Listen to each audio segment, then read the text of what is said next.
Shusha.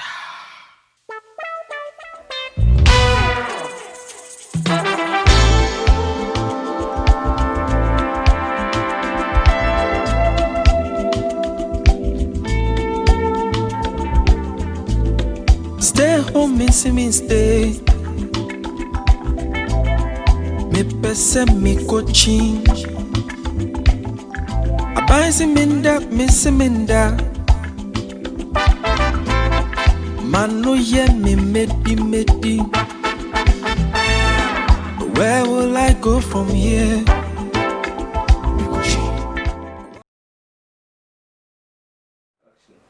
Hello everyone. Today's episode is taking a completely different turn altogether.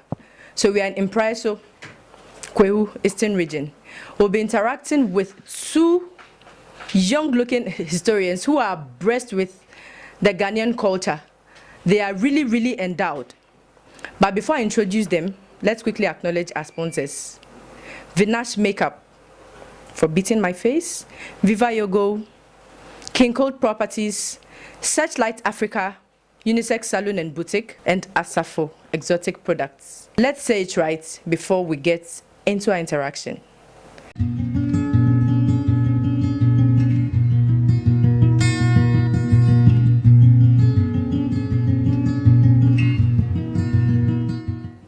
My body is scratching me.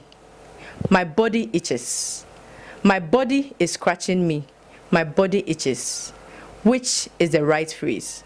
We'll find the answer, obviously, at the end of our interaction.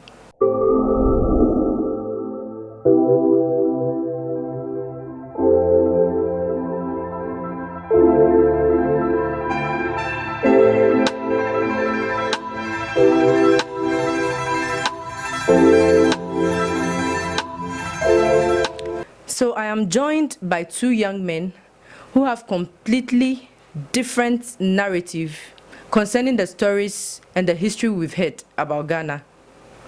I have followed them diligently on Facebook.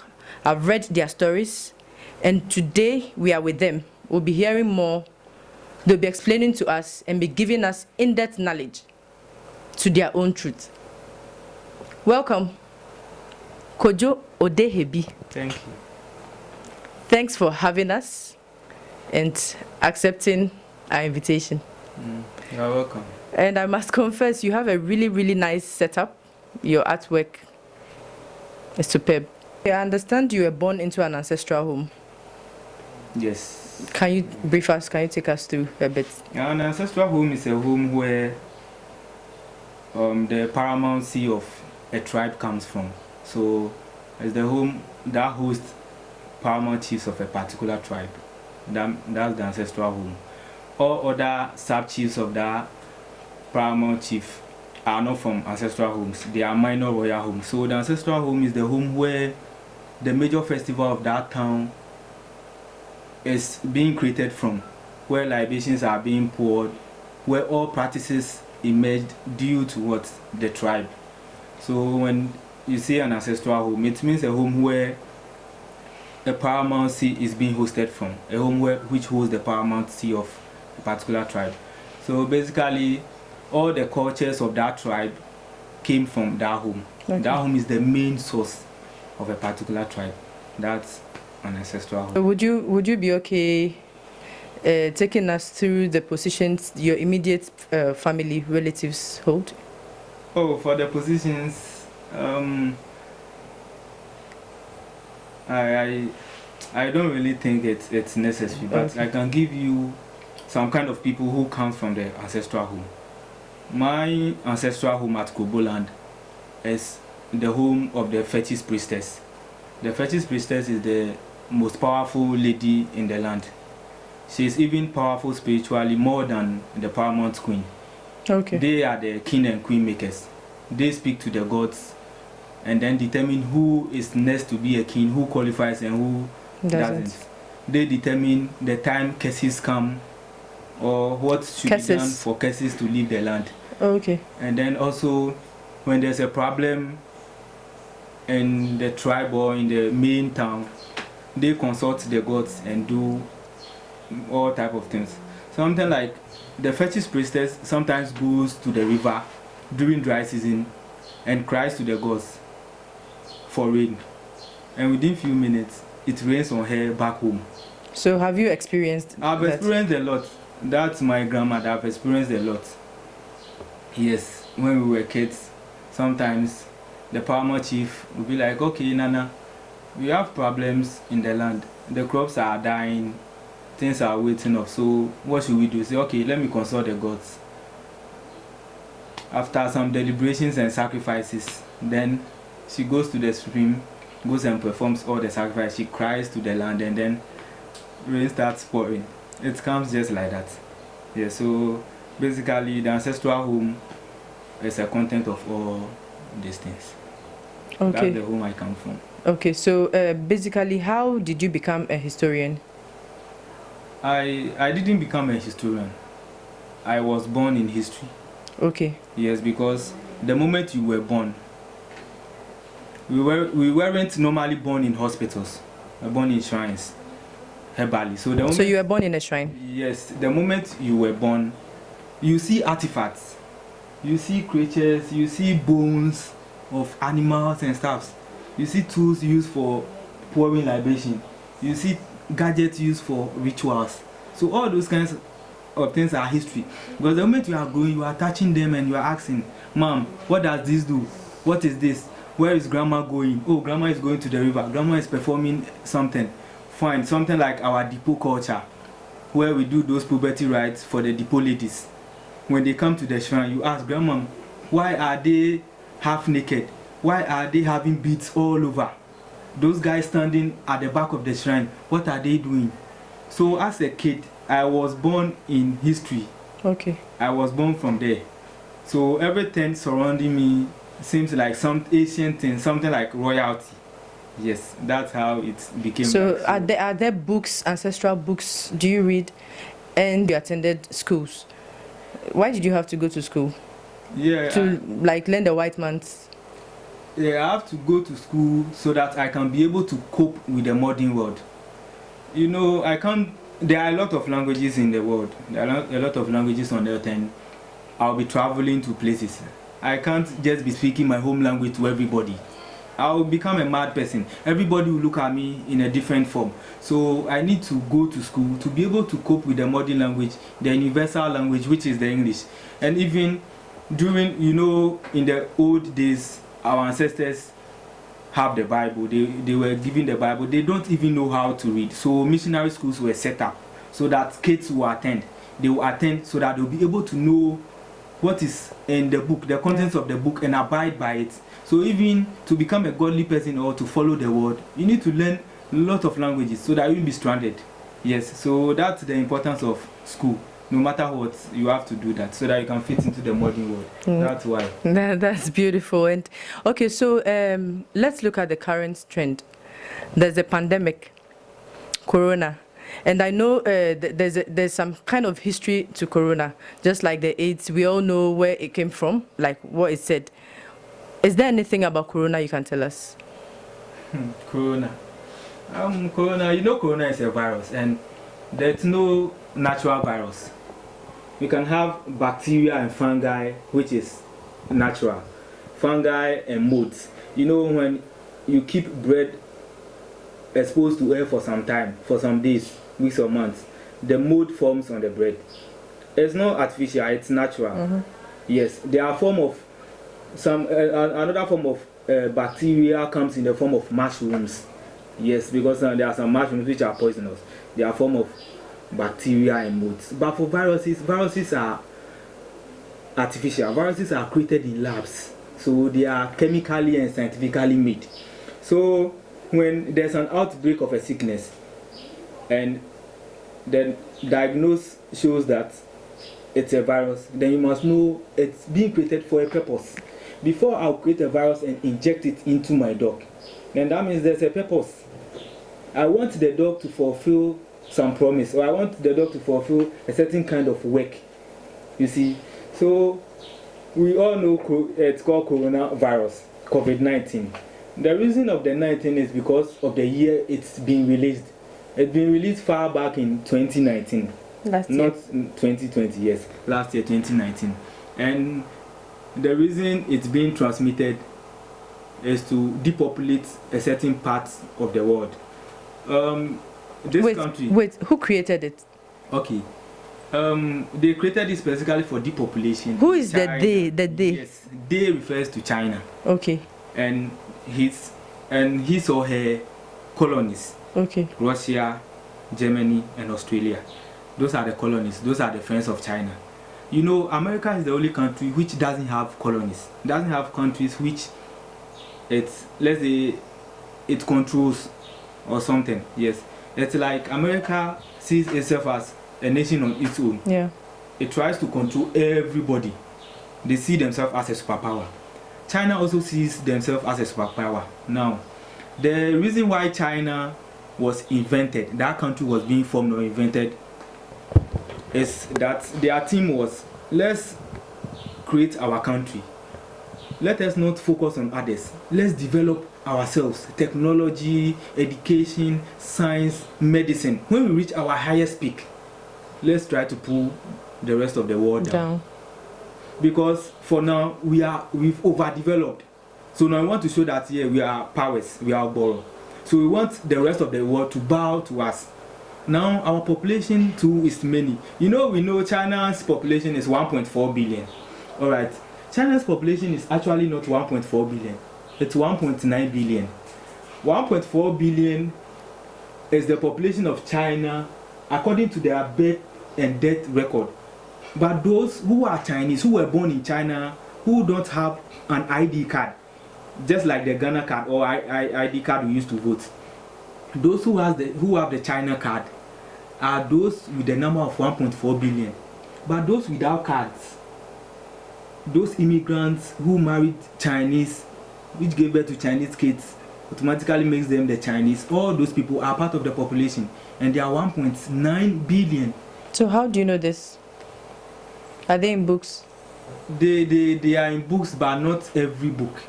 So how did you know this? We listen to lectures from professors, very deep, incited and educated professors, and then they, like in the ancestral home or school.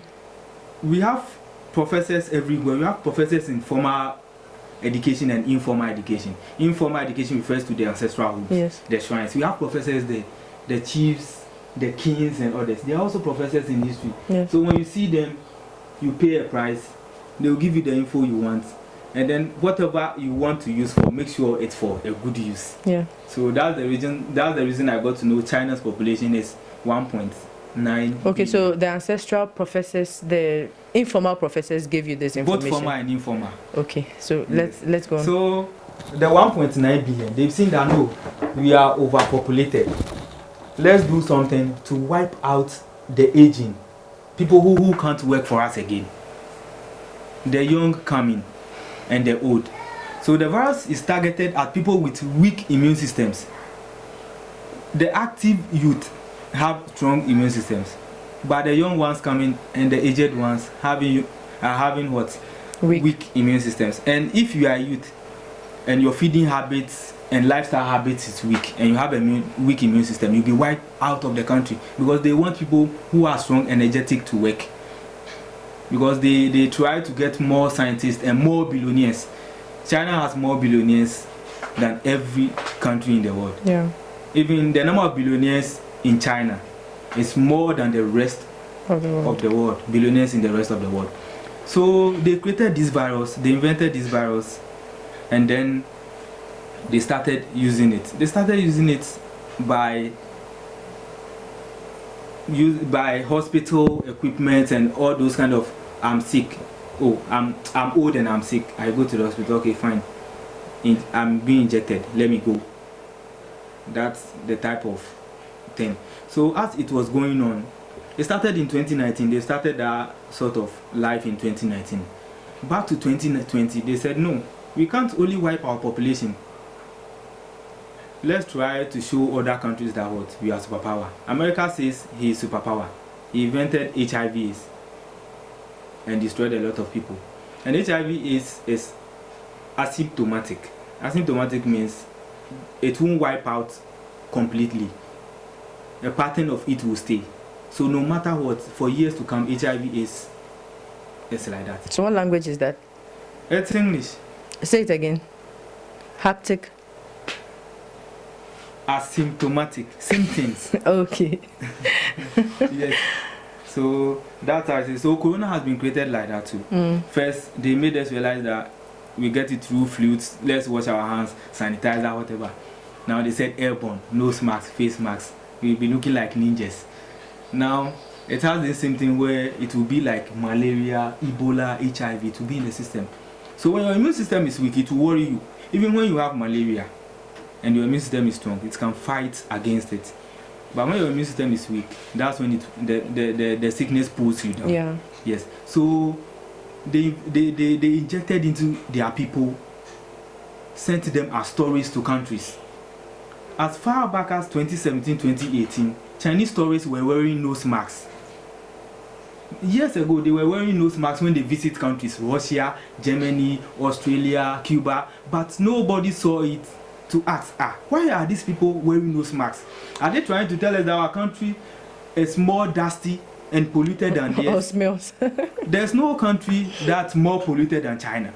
Yeah. Their industries, the kind of gas they release into there. There's no, so they can't go into other countries and be wearing nose masks, hand gloves, and be pretending as if Africa or Ghana or other countries are more dusty. So there was a particular reason.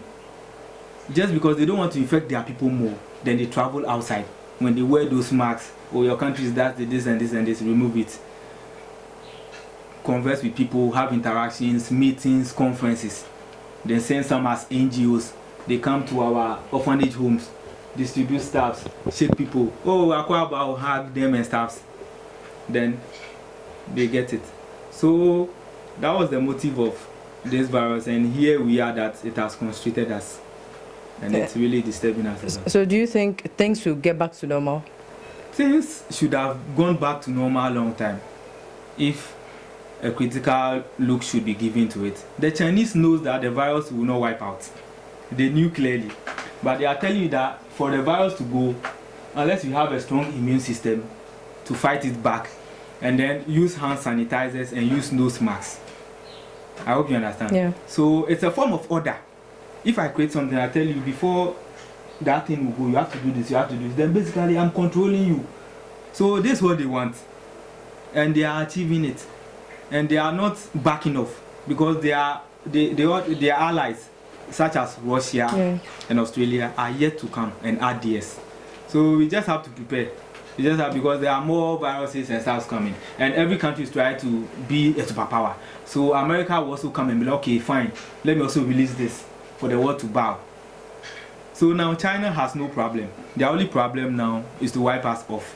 Wipe the rest of the world. Let the rest of the world bow to them. Because about 80% of clothing that Americans wear is from China. About 70% of the food the world eats, the whole world eats, comes from China. The tools we use, technology, equipment, everything is from China. So they will be like, I produce all these things for the world. Why is it that they don't respect me, they don't value me? I have to show something, I have to show them something. I have to stop them doing some sort of stuff. Their borders will be closed, airports, everything. Let the world come to a standstill. Then I'll bring a vaccine. They will come and buy. I'll get more money. They will still be worshipping me, whilst I'm using it for a good cause for myself, because my population is going down and I'm getting more working youth. You see, yes. So that's how it is. So it's not ending any now. So things should just get back to normal. So what are we supposed to do? What are we supposed to do to survive this? You have to get a strong immune system. By your feeding habits and your lifestyle, exercising. And then we should focus more on our herbal foods. So do you have recommendations? Something like, as the president said earlier, our kontomire, our yam, our palm nuts and stuff. Dawa prekese, our local rice. The local rice that we say we don't like. Yes, our local rice. It's very, very herbal, it's very, very natural, it's very, very pure. There's no a sort of factory process, no chemically processed. Yes, because the time came when we heard of rubber rice which has been produced in factory, and as a human being you are eating it, you just die. I hope you understand. Yeah, I do. So we should just be eating our local foods and stuff. Yeah, you have to have a strong immune system to survive the system. When you don't have a good lifestyle, you just die. That's all. So what you have to do is study the world order and follow it. That's how the world is now. When you are ignorant, you decided not to study the world, you die. Those people who are sensible, those people who foresee the future, those people who learn, they will survive. That's how it is. Yeah, this is deep. So follow the world order and learn from it. Learn from it. Okay. You survive. So let's move away from Corona and let's deal with our Ghanaian culture. So let's come back home. So I read on your Facebook page. Where is home? Where is home? Ghana. Ghana is home. Yes. So Ghana, we are leaving China. We are leaving Europe. We are coming back to Ghana. Ghana is your home. Yes. Oh, okay. Is Ghana not home? Do you know where Ghana is? Ghana. Are you referring to the old Ghana or the new Ghana? This Ghana where we live in Praia, so here. Gold Coast is your home. So where is Ghana? Ghana is not your home. Okay, what's Ghana? Ghana is an ancient empire.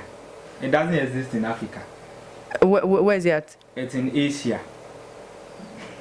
So how? When you say Ghana is my home, I ask a historian, I don't understand. That's why I'm asking you. Because I know the real Ghana is not in Africa. Gold Coast is in Africa. Okay, so this country where we live is called Ghana. The name has been adopted. Okay, so how did this come about?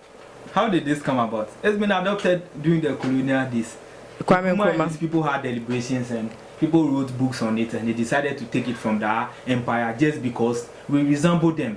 The resources we have are same to them, how their youth are in looks and everything, culture and everything, we resemble them. And that empire is gone. Just like how we saw Pompeii being wiped out in movies, Sodom and Gomorrah and stuff. So that empire is gone. Yeah, so if you are born with a name and you grow up and decide to change your name to another name, you still remain that person. I can choose to call you the old name. You know, when we were in primary school, we had nicknames. Still, when we meet, our colleagues call us those. Yes, you so can't kill them. Yeah, so Right so Ghana used to be Gold Coast. It's now Ghana. It doesn't change anything. Ghana is still Ghana. Gold Coast is still Ghana. Ghana is still Gold Coast. As a historian, I'm seeing it in the perspective of the ancient era. That's why I'm telling you, where is Ghana? Where is home? Because if Ghana is your home, if you tell me Ghana is your home, then that means you come from that ancient old Ghana. Okay, so right now, if you are communicating with somebody to easily associate, like for people to easily understand you, you would say Ghana. New Ghana. Okay, not the old Ghana. When you say Ghana, which Ghana? Is it the old Ghana or the new Ghana that you are referring to?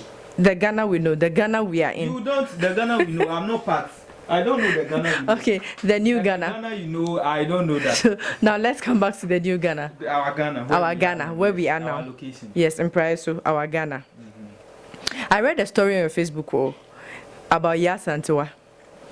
You said Asantewaa never led people to war, and this is what we've always learned. This is what we know. This is what everybody, you know. Yeah. But you said Asantewaa never led people to war. Can you walk us through your own truth? You know, not my own truth, but it's in books, and I'll give references at the right time later. You know, in the old days, women are not allowed to lead men to war. In the days of Prempeh and Seitutu, who are you as a woman to lead men to war? Because in those days, soldiers are even captured for the palace. They train them from birth to become strong and energetic so that they can defend the empire or the kingdom. They go to war and fight and win wars. So it will be a dent on the image of a particular kind of people for a woman to lead them to war. How can a woman lead them? You know, we have different types of leaders. We have leaders who motivate, and we have leaders who control, and we have leaders who enforce. Fine. Asantewaa was some sort of loud mouth woman. Oh, if you people won't go, me I'll go, but she won't go. But was she an Ashanti? She was an Ashanti. Okay. If people won't go, me I'll go. It's like you are in the classroom. Someone will say, hey, you po, what the master teacher is doing, I don't like oh. If you po won't go, I'll go and tell him oh. When the master enters the class, hey, who is that? Say, I didn't say anything oh. That's how she was. She was loud mouth. She pushes people. I hope you understand. So she motivated people. She pushed them that you men are there and you are not doing anything. Then we, the women, will stand up and fight. I hope you understand. We'll stand up and fight. So she was some kind of loud mouth. Very influential. So she influenced the men that it's time for them to go and fight. It's time for you, our husbands, to go and fight. And Asantewaa was around 70 years that time. How can a 70-year-old woman lead energetic men to war? We said at the time the kind of, because of the kind of lifestyle they had, the kind of food they had. What lifestyle? They were eating herbs. Yes. They didn't have these chemicals and stuff. So the men were stronger. So Okay. there's no way a woman could lead men to war. Yeah. It's the men who go to farm. Yeah, it makes They are energetic and sense. the men are being captured and trained as guards and soldiers in palaces and kingdoms. So there's no way a woman will lead men to war. And in those days, a woman's place is the kitchen. Not in this modern days that we have feminists and I know my rights and men who can cook and me I can wash and washing machine. No. Those days, the place of a woman is the kitchen. So if her place was in the kitchen, how was she so loud to be able to incite a war, to be able to influence the men? It means she was that powerful. She was powerful by mouth, not by force. You see, the story we used to know. So she led. Yes, she led them, and she was even dressed in the form of an army. A form of army woman with guns and stuff. Yes, and you don't even use that to motivate people.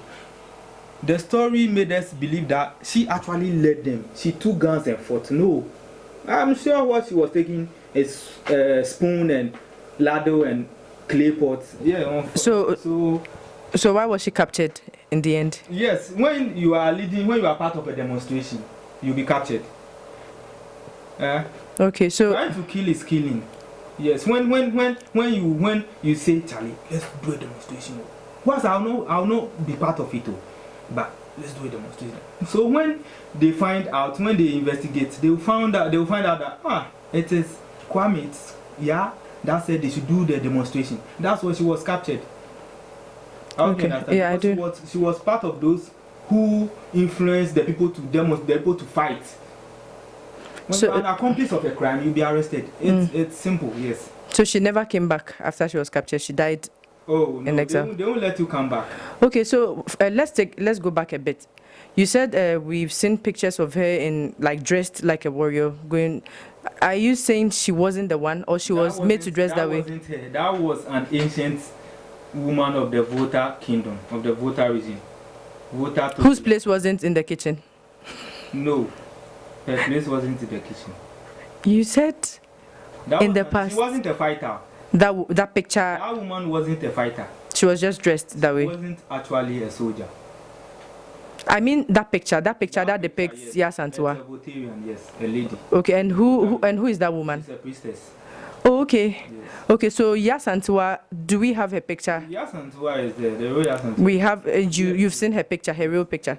Her So real maybe picture dressed in cloth, white cloth. She was very old. Yes. And loud mouth. Yes. she motivates, she pushes a lot. You said Kwame Nkrumah wasn't a Ghanaian. Can you tell us about him? How do you understand if someone is not a Ghanaian? You said he wasn't born in Ghana, or his parents are not Ghanaians. So if I'm a foreigner, if I was born in, let's say, Togo or Jamaica, and a Ghanaian parent adopts me, doesn't that make me a Ghanaian?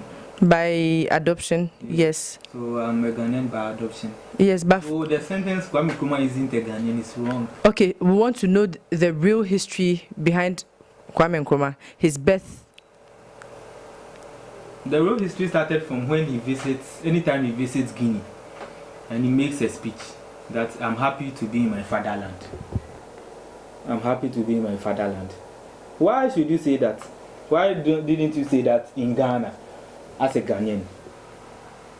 So, in one point or a time, he himself betrayed Ghana in a way. That's why he had many haters during the independence era. Because they saw him as an outsider, trying to control the real Ghanaians, Afrifa and others, Kotoka and others. That's how they saw him, Akufo and others. But we knew Nkrumah to be an Nzima. Her mother, Nyaneba, is... Okay, the woman who adopted him. Yes, is an Nzima. But can you tell us a bit about his birth, for people to really, really understand? Actually, it started when the slave ships come to Africa. And then her mother was captured as a pregnant woman. she gave birth. So one of the captains in the ship happens to buy goods, oil from The shore. the shop. So the woman heard one of the captains talking that, saying that they've given birth to a baby. They want to throw it overboard. Because that's what they usually did. That's what they usually do. So the woman spoke with the man, begged, and the man brought the baby boy to her. So she started taking care, adopted her and started taking care of her because she was barren Oh, okay. till death. Yes. She Okay. was barren, so, and she was rich, she was wealthy. Okay, She so was like Nadede. who is Nadede? Nadede is a gun. Nadede is a gun. We'll go to Nadede later. Okay, so we'll go to Nadede. So let's quickly finish with. So she was barren till death. So she adopted a young boy, gave him that name Ngoloma. Okay. The young boy grew and became so ambitious. The woman made him believe that what I'm your mother. So there's no problem with that. But we must know the reason why he makes particular kind of speech. In Guinea, he said, "I'm happy to be in my fatherland." And then when he died, the Guinean president didn't want to release the body to Ghana. He said, "I can't release a stranger to you. Someone you consider a stranger." So do we have a reference for that? Someone you backbited. Yes, it's in the history books. It's in the history books. I hope you'll be supplying us with this. Yes, Okay. it's in the history books. So Jordan Kids have a book, Know the Real People. Jordan Kids, Know the Real People.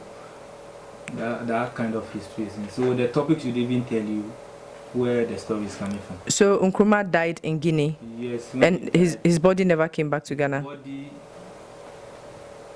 never came, or his body came. For that to be something of a discussion later. But Oh, let's do it now. We have No, enough time. you can't say whether his body came or not, because they brought a coffin with a body lying in it. People went to watch, and you know they used to say something that when someone dies and the person is being laid instead, the person changes. But there should be a kind of resemblance in the body. But for this, there's no kind of resemblance in the body. There's a total change in the body. There's no kind of resemblance. But all the same, maybe he changed completely. He changed completely. So it will be something we're still trying to find out more. We're still trying to find out more, and at the right time it will pop up. We understand now that Nkrumah's birth parents were not Ghanaians. He was adopted by a rich barren woman at the shore in Nzima. What was her name? Nyaneba. Nyaneba, and he was named Ngoloma. He was born on Kofi. So you should know that. Okay, on Friday. Which he was on. But according to the books we were taught in schools, the books we usually know, that date didn't even fall on a person called Kofi.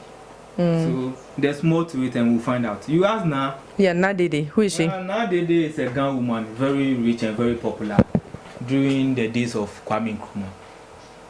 She has a salt factory or some sort of salt company, and then she loves Nkrumah.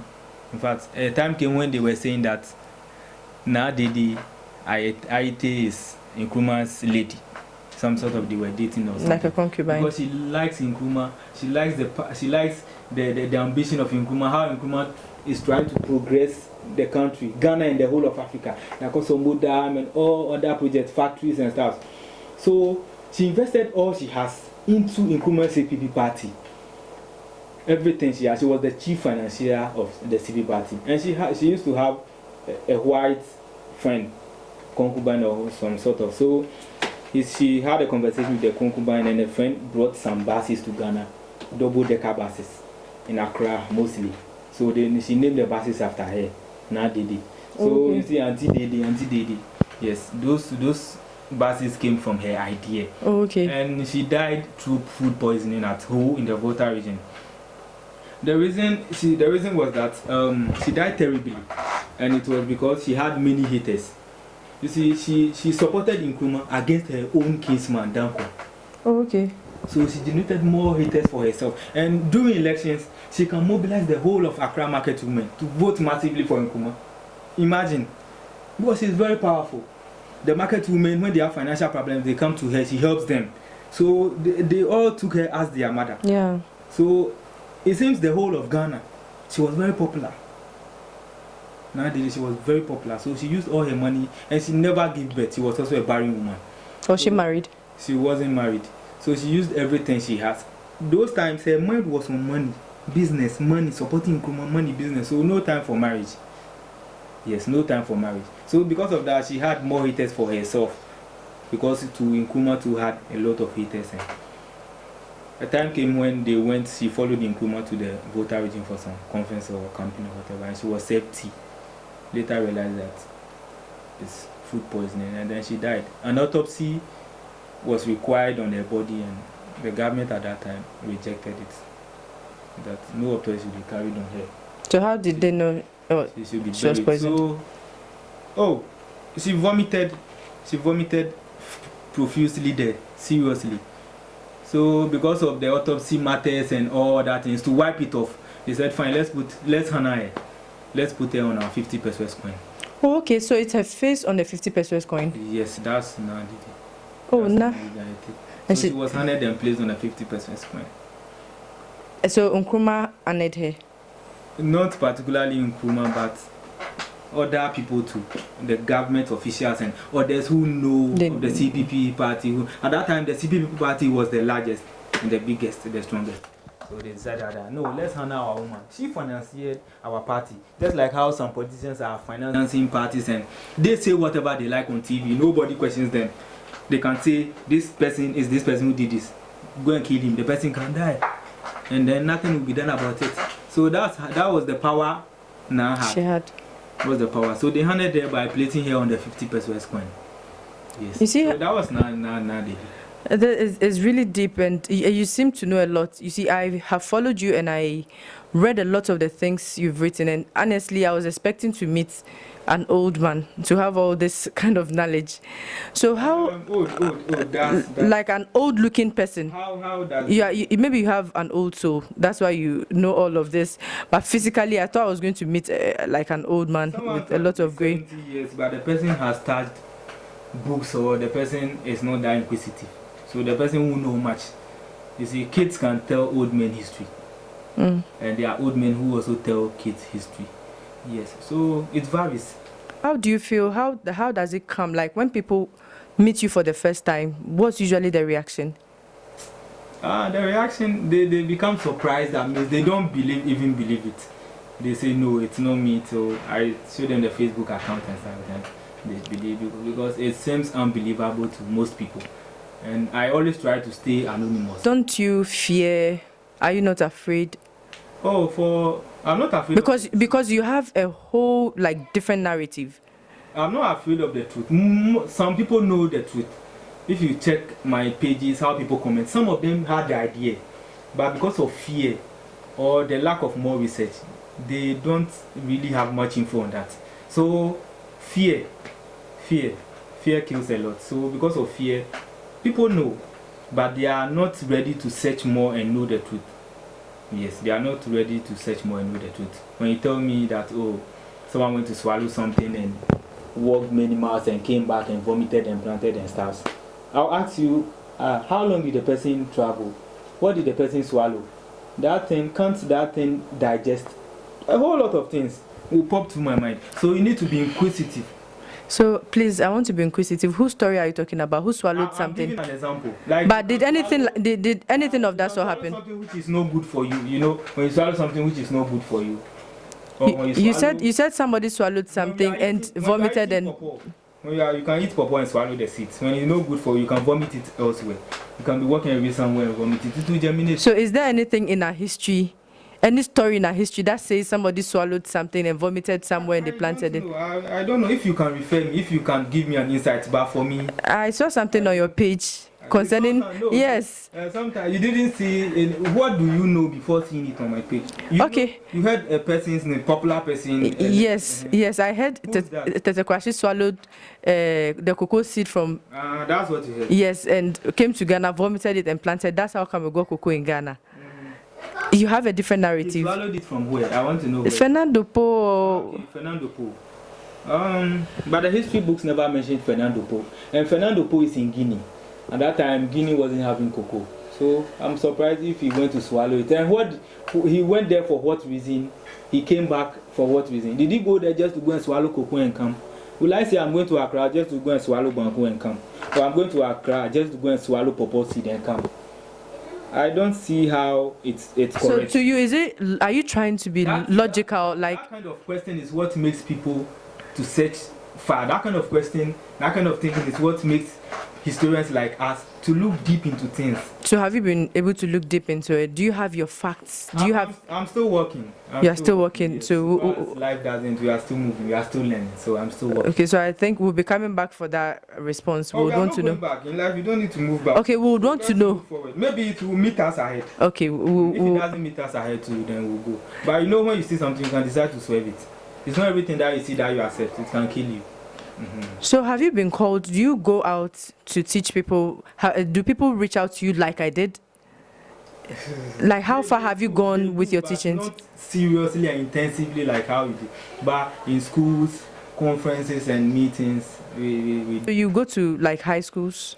Schools, yeah. Sometimes technical universities. Sometimes during symposiums and stuff, so we share ideas. And don't you think these things will conflict? It will disturb the students. You know, we have a different thing in our textbooks, and you'll be going to tell them something else. When writing exams, would you expect them to write what you are saying or write what they've been taught in the classroom? Okay, so when you are born in a shrine and you are given a Bible to read, is it not confusing? It's confusing. Yes. It will confuse you. So life itself is confusing. So confusion depends on how you frame it. You will accept the confusion into you. There are a lot of things that corrupt us, and that same thing corrupting you is progressing someone. So you don't need to generalize like it's confusing them though. Some pick good from it. Some ask discerning questions. Some criticize what they hear when they ask questions, and when they get, you know, when you see the truth, you know it. No matter how it's being painted, you know it is the truth. Yes. It's an instinct. Okay, so you knew all of this before you went to probably JHS, SHS. So when you were writing your BC... Before, I was knowing from then. Okay, so when you're writing your BC and you're answering questions about the history of the Ashantis and all of that, were you answering the questions based on what you learned from the ancestral homes or what you learned in the classroom? I didn't study history in JHS. Social studies? Social studies. They taught us they didn't teach us history, they taught us social studies. Yes, but there was... And they gave us books to read, and our teacher said the questions will come from the book. So I read the book and I gave what was in the book. Okay, so you choose to answer what was in the book. Yes, and I answered what was in the book because I read the book and the teacher told me that the answers will come from the book. So you have to write. Yes, I have to choose. That's a smart one. It's not smart one. It's the truth. If smart, then that means I'm trying to conjure something or I'm trying to deceive you or put you to a particular line. No person. Are you a shark? I'm not. Do you know maths? I can't swim. Do you know other subjects aside history? General knowledge. I learn everything. So even I ask why fowls they chase each other before having sex. I learn it. Why they don't just stand, talk and go and do it, but they chase, they must struggle before. I learned it. And I got the understanding. Because they don't have money. So they have to fight. But when I have money, I can use it to lure the girl, and then that one is also struggle. Live on Xtel TV, interacting with Kojo-Odehebi. Kojo, what are your challenges with this craft, with this job? What is a challenge? Challenge, I don't understand. Physically challenging someone who is a cripple. So what is challenge? Like? Challenges like things that weigh you, that disturbs you, that doesn't help you in progressing. In progressing? General, something that doesn't help me in progressing. In history, with history. Progressing in history. How do you progress with history? Teaching, being a historian that you are. Progressing as a historian. So there are lots of challenges, you know. When people know something for long and are trying to change it, it's very difficult. Yes. Imagine I was born with a Bible, and then you come and tell me that a knife after growing to 20 something years, going through school, still knowing that the Bible is what will save me. Then later you come and tell me, no, use the knife to protect yourself. I will see you as an evil person. So when you are trying to change the old bad into good, people feel so furious. People feel so, the attacks and the insults, a lot. Sometimes it's a threatening on life and properties, but you have to be strong. You have to be strong in many ways. Physically, strength is nobody. Physically, mentally, spiritually, emotionally, you have to be strong in all the ways. If you know this is the job you want to do, you can't say I want to be a carpenter and always you'll be holding cutlass. No, you have to get your plane, your saw, and your sandpaper and stuff. So there are a lot of challenges. The insults that come, the attacks. Get physical attacks? Not physical per se, but verbal and social media. Yes, and sometimes physical attacks also come. Sometimes in rare occasions, during physical discussions, there are some people who are quick-tempered. They try to throw blows and stuff. You see, so for the challenges, there are a lot of challenges. So, but still, we need to keep moving on. Have you been questioned or attacked by somebody of a higher authority? For the questions and attacks, we get them a lot. People of higher authority and stuff. Even some people, when you try to find deep into the history of others, then some people who kind of tell you that you are trying to change their history because you have a different tribe. You are trying to change their history. Others to have their favorites. Others to hate a person. Maybe let's take it as someone who hates Kwame Nkrumah, and then you are saying Kwame Nkrumah helped Ghana, this and this. The person will come and what did he do, this and this, after he went to marry a foreigner. You see, all those kind of things. Someone also likes him who agree with you. The next thing you talk about a different person or the person's tribe, but the person will start attacking you. So the challenges are a lot, and people of high authorities also sometimes challenge. But you have to handle it in a very nice and proper way, so that you teach them, since you know what you are saying and you know what you are saying is the truth.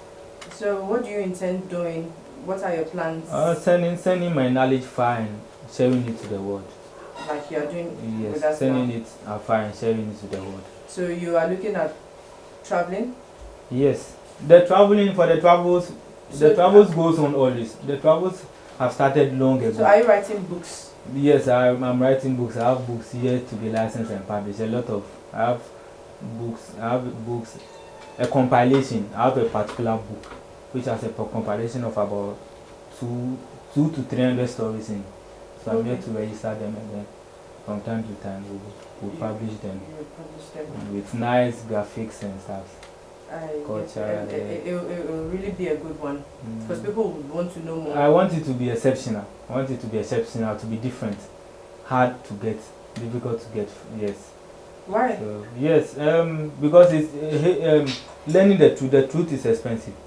The real history is expensive. The history you find on Google, about 70% of the history online is distorted. It's not real. It's a lie. It's being created for their personal purposes. When you want to find the truth, you find the people behind that history. Something like when you want to find the truth about Asantewaa or Chinhini or Kwame or something, you have to go to the family of that person, find the parents, go through the necessary process and find the information, because those people will not lie to you. They won't lie to you for any reason.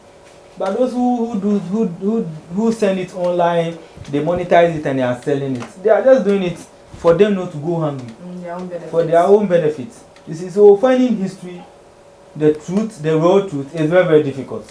It's very, very difficult, because sometimes you have to visit ancestral shrines. So some things you see, be seeing blood, you be seeing pots, you be seeing artifacts, you be hearing voices, just because of something small you want to find. And you can't get everything there. You have to go there, go and see another person, add, sit down, plan, check. It's very difficult. So that book must be hard to get, difficult, expensive. Yes. So do you just like how there are some history books which cost $1,000, $2,000, $3,000, just one book, and you even find it to buy. And do you think people will be willing to buy this book? If you want to share your knowledge, you want people to get this truth? Why make it so expensive? I don't want to look cheap. I don't want to share my knowledge in an easy way. Then if it's that expensive, it will be difficult. Not about the price. I'm not talking of the price, but I'm talking of the availability. Okay, so so we would have to go through some rights. It's not physical. You don't have to go to rights. You don't have to go for some rights or something, but you have to learn something before you can get a book. You have to go through some process. You have to go to some places. Is it something like some books are in Buddhist temples? When you are a Christian, you want to learn about history. Oh, me going to a Buddhist temple there, I can't. That problem. Then that means you must be able to go extra to find what I have. You must be able to go extra to get that knowledge. Okay, so the ancestral books you have in your home don't go out. They remain in. They don't go out, and the books I read, I didn't buy them because I can't buy them. They are really expensive. I paid the price. I got it from home. So at some great grandmother, because I met my great grandmother and my great grandfather, and they were historians. They were ancient people. So at some point, do you have to do consultations? At a point, you need to do consultations before you can read some books. You need to be mentally stable before you can read some books. You need to have a high knowledge about psychology. Because when you are not mentally strong, there are some books which can turn you mad. There are some books when you read, spirits back them. The moment you are reading it, it becomes an enchantment. Because words are powerful. It becomes an enchantment and spirits gather.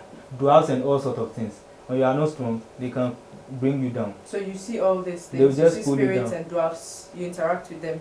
I can't say what I see. I feel them. I feel they are around. Just like I can feel someone loves me. Maybe the person doesn't love me. So me feeling that you love me doesn't mean your love is real. So I can feel them. It doesn't mean maybe they came or not. Maybe they are not around. So when you feel them, what do you feel? Is it some kind of presence, some air, or some heat? What do you feel? Feelings can't be explained. When someone tells you he loves you and the person explains how the person loves you, the person doesn't really love you. Feeling is internal, it's emotional, it's what you feel. So do they talk to you? The result of the emotions is what you see. When I feel sad and I contain it, I don't cry. You never know I feel sad. I can be laughing with you, but I'm sad. I can be laughing with you, but I'm wicked. Just like Otoka in Nkrumah. He was like, hey, yes, but he will sabotage you. The next day. So you can't explain feelings and you can't see feelings. And it's difficult for someone to tell you the person's true feeling. Yes, only if the person is not a hypocrite. But I still want to get this. Do you hear the spirits? I still don't get that feeling. Do you hear them? You hear voices. You hear voices of spirits. Okay, but you don't see them. Can you see music? Music is a spirit. Music is a voice. Michael Jackson can sing. People will hear and people will be feeling it and they will faint. It's a spirit. It controls them. But sometimes people see him and they still faint. They see the person who did the music. Yes. But the music actually, they didn't say it. They felt it.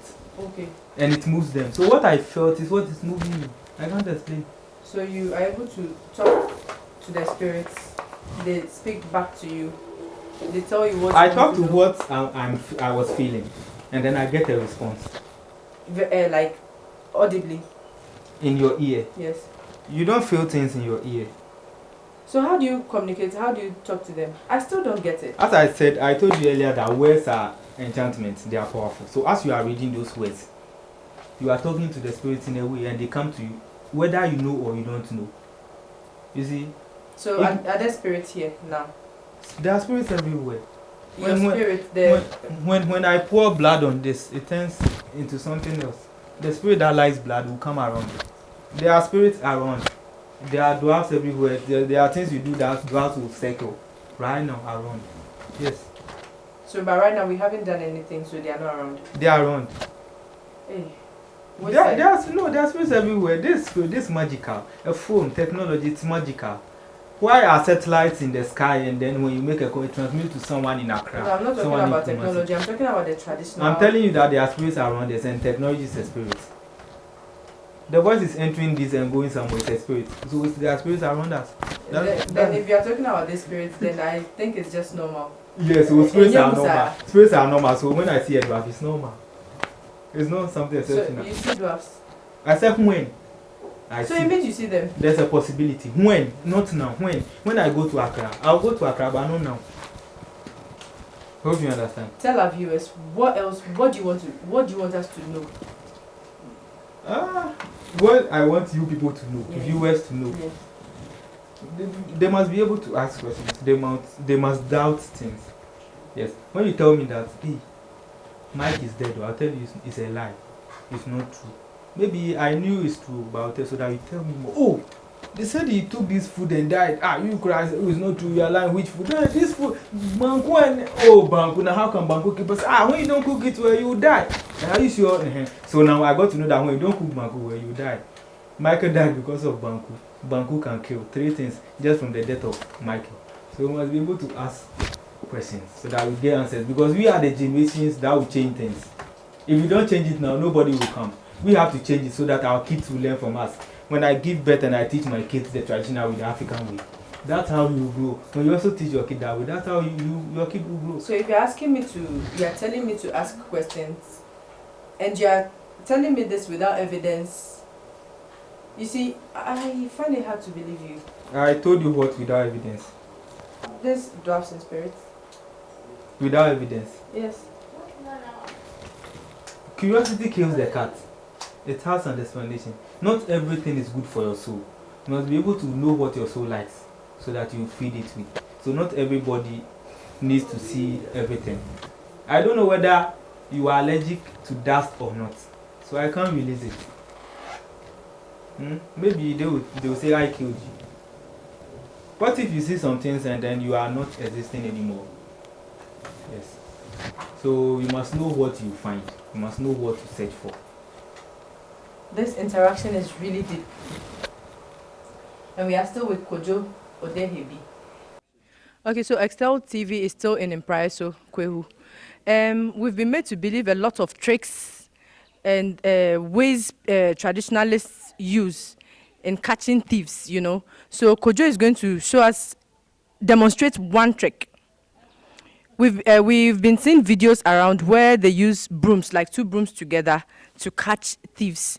And me, personally, I believed it worked. But he has shown us the trick. So, Kojo.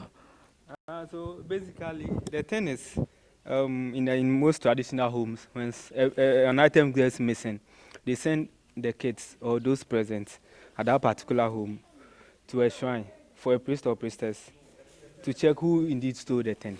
Okay. So, basically, they use 2 brooms, and then they coin it around the necks of each of the participants to check if really the person who stole the thing, the broom will have a catch on the person. Okay, fine. Now, this is the thing. Nothing is missing, and people are not here. But what we will do is we will try if the spirit will indeed work or not. Okay, fine. When you put 2 things together and you separating them, it's very easy.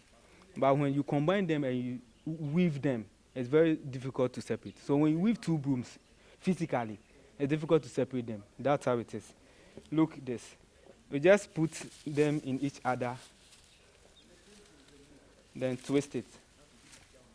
So the moment you twist, it's woven. So it can't separate. It's very, very difficult to separate. It's not going. It's not separating. Nothing is missing. Nothing was stolen. Participants are not here. But still, we used it, and the magic worked. So that means it's a trick. It's not really magical. So put it in again and remove. Don't weave it. Just put it in, remove it, put it in, remove it. Then you weave and let's see. Okay, so now weave and let's. Okay, I want to try. I'll stand on it. It's so true. Basically, this how is it. It's a simple trick, not any fetish or something that has the power to decide who stole anything. Nothing was missing, no participant is here. But we coined them, tried to separate, and it went. So it's not effective. Spirits be a name. Yeah, so if you look clearly at the monument mounted, there's an inscription on it which describes the place at which we are now. And it reads that this is the highest human settlement point as at 1948 in the Gold Coast with a height of 20,000 feet above main sea level. This pillar was erected on the 13th day of April 2009 to commemorate the 40th anniversary of the Ghana Institute of Surveyors. And it was unveiled by Honorable Samuel Foswampo, the Eastern Regional Minister, as at then. Yeah. It has been assisted by Surveyor K.H. Osei Asante as the President of the Association of Ghana Institute of Surveyors. And that's it, Kwame in the Oman of Kwewu traditional area. Thank you. So now let's get say its right answer. My body is scratching me. My body itches. The right answer is my body itches. Never say my body is scratching me. It is wrong. Keep watching Xtel TV. We'll be bringing you more facts, figures, and evidence. Stay tuned. Me pese me coaching. Abansi minda, misi minda. Manu ye me medi. Where will I go from here? What will I do from here? Me go be me punya. Be me tiane se.